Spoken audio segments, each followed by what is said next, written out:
Good morning, guys! Dito na naman ako nagbabalik. So, ano naman yung problema kay Alice Go? Nung nakatakas siya, ngawa kayo ng uwa.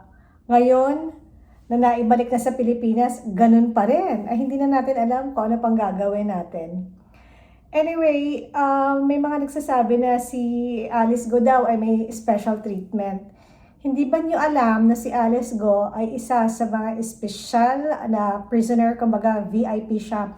Very important, magiging very important prisoner siya dahil hawak niya yung katotohanan. Kung yan ay kung hindi siya magsisinungaling.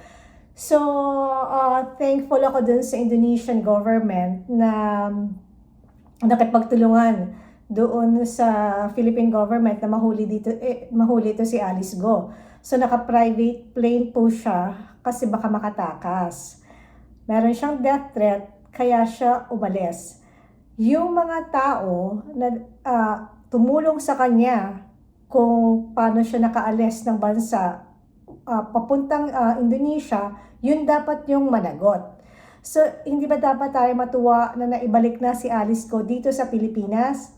Yung pagsiselfie-selfie niya, sa tingin ko wala namang problema yon. Hinuli siya ni Nina Abalos, hinuli siya ng immigration, hinuli siya ng mga kapulisan, mag-selfie siya, it's okay. Kasi kung kriminal ka, hindi ba dapat yung nakahuli sa'yo, ibibigay kung ano yung gusto mo, mapangalagaan ka, kahit kriminal ka pa.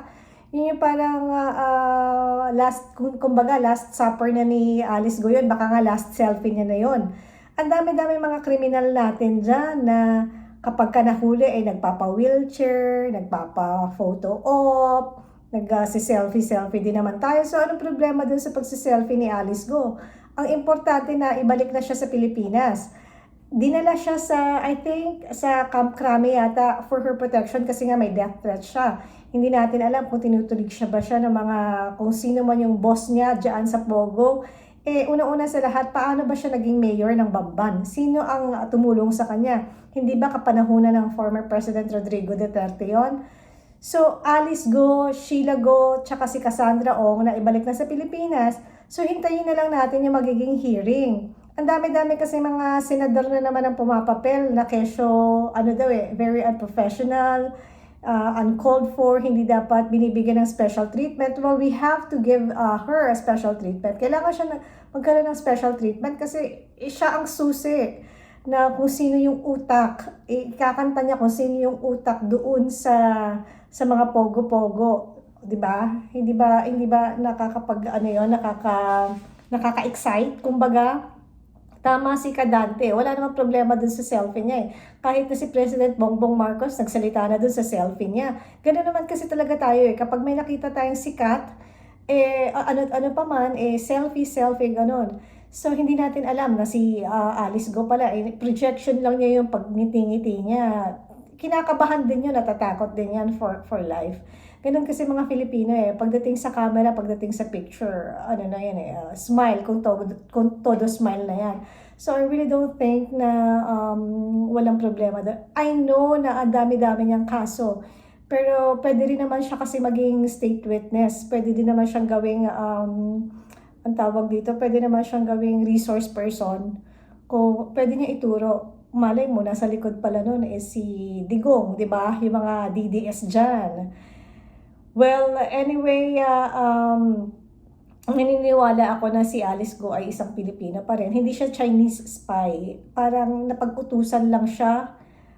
Parang binribe lang siya para, I think there's like a bigger fish na nasa likod niya. Hindi niya magagawa yon kung walang tutulong or walang mag-utos sa kanya. So, tingnan na lang natin yung hearing. At saka ako nasasabik ako kung ano ang papupuntahan nitong hearing niya at kung managot o sino managot. Pero yung pag selfie niya, pag ngiti-ngiti niya, I really don't see any problems with that. So ano naman ang gagawin ng ni Abalos? Syempre pagbigyan niya, tayo ang nangangailangan sa kanya. Hindi mo pwedeng tirahin lang yan, hindi mo pwedeng tigihin lang yan nang hindi nagsasalita. So, yun lamang guys, huwag niyo nang alalahanin yung pag-selfie niya. Ay, may mas maraming problema at maraming katanungan na gigisahin siya sa Senado or kung saan pa man. So, hintalin na lang natin yon. Huwag na muna natin problemahin yung pag-selfie niya. Dahil ganun talaga siguro ang personality niya, palangiti or nagtatago yon sa kaba. So, yun lamang po guys. Peace!